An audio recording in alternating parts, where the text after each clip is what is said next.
Cette année particulièrement, une attention a été portée sur les enjeux climatiques, la responsabilité des dirigeants face au changement, taxe carbone, la taxonomie, le sujet de la crypto qui a pas mal attiré l'attention des membres de notre jury.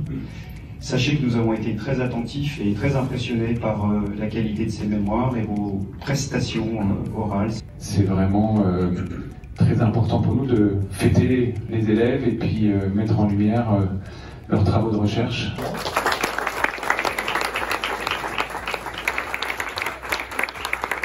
Je suis très honorée et très heureuse d'être sur ce podium pour la 20e édition du prix Allen et Overy. Avec un mémoire qui me tient particulièrement à cœur.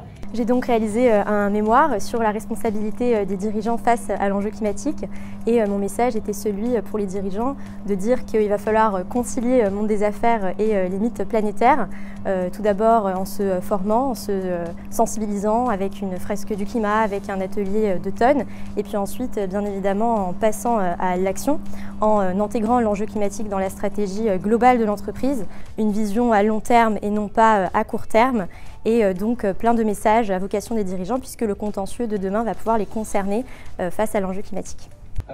Merci beaucoup, merci à tous. Donc voilà, comme vous l'avez dit, le titre ne fait pas forcément rêver. L'insolvabilité des prestataires de services sur cryptoactifs. En fait, entre nous, c'est juste la faillite des plateformes de crypto-monnaies. Donc mon sujet portait sur l'insolvabilité des prestataires de services sur cryptoactifs.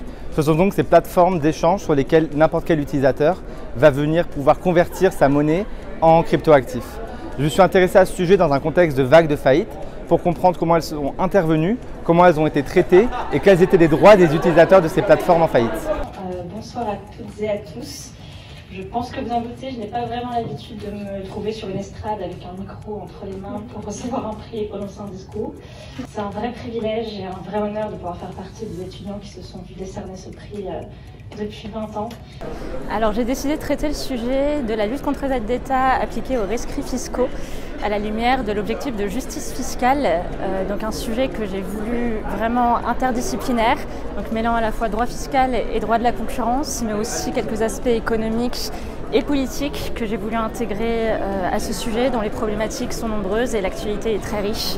Le grand mérite de ce prix, c'est de mettre en valeur l'aspect aussi juridique à HEC. On ne le dit pas assez souvent, mais des juristes sortent d'HEC tous les ans et ce prix les met en valeur.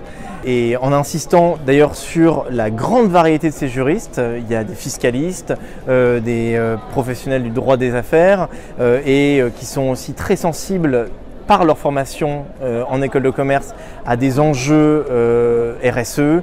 On a eu une des lauréates qui a fait un très beau sujet sur le droit de l'environnement. Donc je pense que HEC apporte aussi cette ouverture sur des sujets sur lesquels les juristes ne sont pas forcément très sensibilisés dans leur formation en faculté. Je pense que c'est vraiment important de promouvoir ce prix et de montrer toute l'importance du juridique dans l'activité économique.